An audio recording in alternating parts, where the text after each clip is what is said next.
ওং নমো ভগবতে বাসুদেবায় নমঃ। শ্রীমদ্ ভগবত গীতা, দ্বিতীয় অধ্যায়, শ্লোক ৭।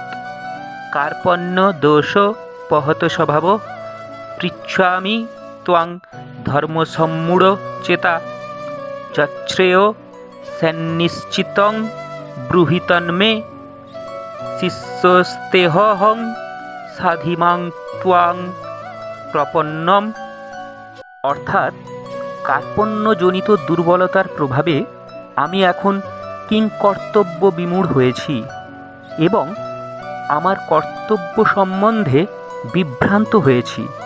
এই অবস্থায় আমি তোমাকে জিজ্ঞাসা করছি, এখন কি করা আমার পক্ষে শ্রেয়স্কর তা আমাকে বলো।